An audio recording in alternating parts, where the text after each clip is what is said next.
there is a soul.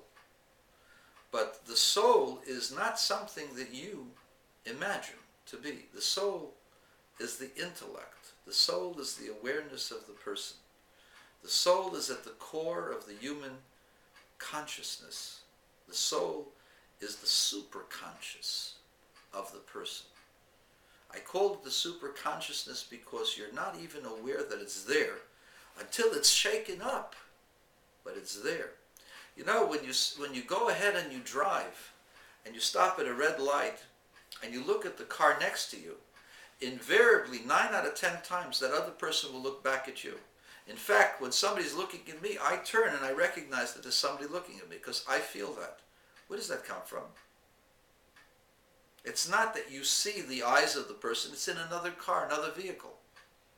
It's not that you've noticed it, but rather the concentrated effect of one person's thought upon yourself is felt by your own consciousness. For you see, intellect or consciousness is aware of other consciousnesses. It's just that the body blocks this out. I once had the privilege of meeting a woman who is a major author. Her name is Miriam Adahan. Miriam Adahan was a student to a small degree of mine, to a greater degree of Rabbi Manis Friedman in, I believe, 1977 in Minnesota. And I knew nothing of her.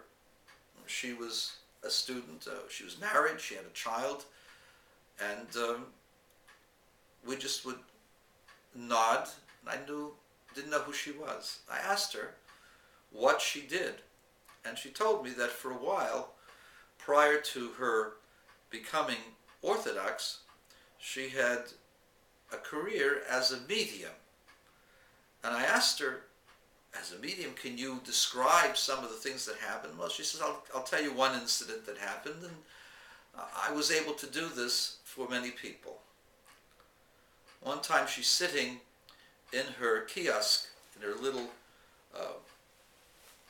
place of business, and people would come to see her and get readings, and she would offer herself as a medium to help them contact people who had departed.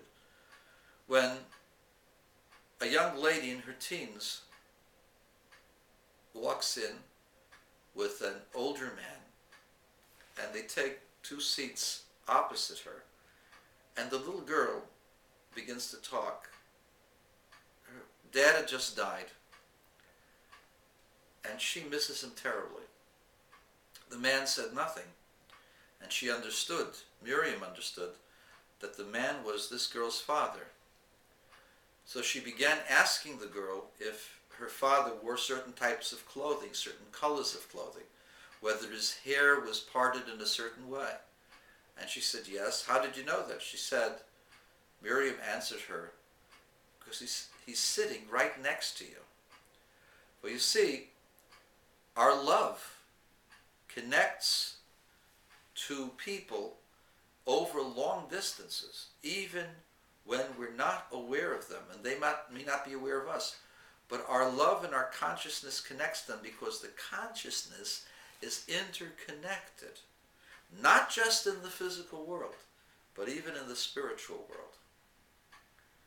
There was a case recorded, I believe it was before 1920, of a little girl who was taken to the holy Rabbi Yisrael Meir Kagan, known as the Chafetz Chaim, in the city of Radin.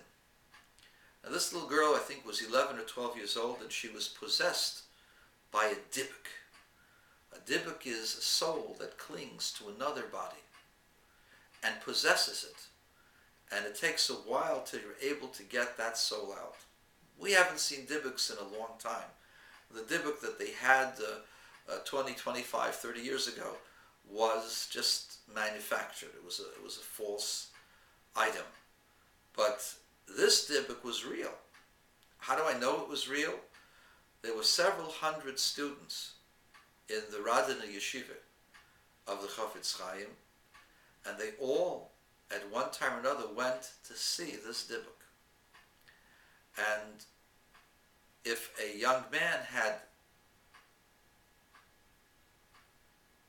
thoughts of immorality when he came in the presence of a young girl, the girl would tell him, "Get out of here, you filthy thing, with your filthy thoughts," and she would chase people away with a foul mouth.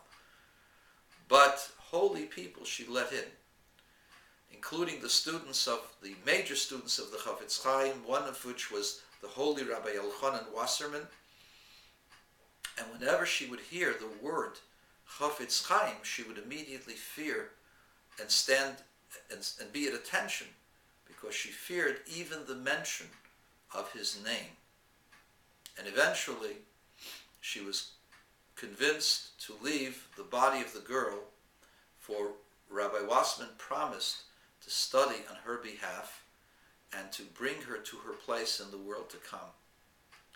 For this dybbuk was a girl who had lived 20 years earlier, and because she was an orphan and had no food, she converted to Christianity and was called a mishumedes, a traitor, by the Jewish children.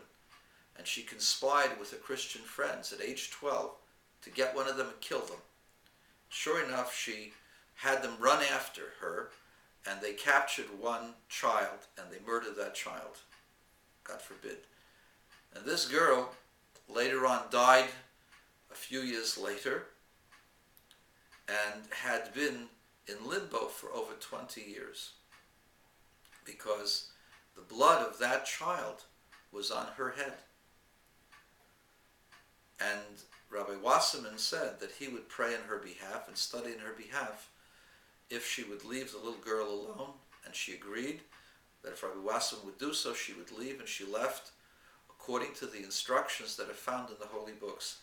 And there is a whole order and a whole procedure regarding what happens with the dybbuk, what the dybbuk says and what the dybbuk can do, and the tricks of the dybbuk, and how we get the dybbuk to leave, and what are the results, and what are the causes, and all of those things, down to the last detail, actually was seen and experienced by hundreds of students who recorded their memories of this in various formats, including some of which was recorded by Gershon Winkler in his book The Dybbuk, where he had several conversations with people who had seen it.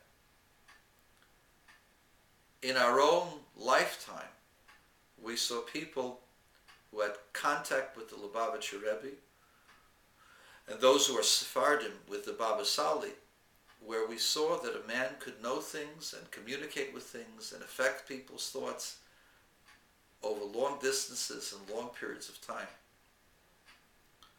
and have knowledge that no one could have imagined that a person could have that knowledge. Because, you see, the consciousness of the person is his soul. And a person who is pure of his conscience and consciousness, who is pure of motive, who is devoted to God with every fiber of his being, that person is able to sense other people's souls and correct them and affect them with love and with the power of Torah. And that's what it means that Yaakov Avinu did not die, because, you see, Jacob's soul was pure, as was his body pure, more than any other man before him, until the coming of a righteous Messiah, who will also have that purity of soul, and that love of soul, that love of others, to affect others irrespective of their station in life, and to try to change them and make them better. And so, my friends, no, I can't produce the soul in the palm of my hand, but in the recesses of my brain, in my memory, I'm convinced, and I know, that soul resides in this body and in yours.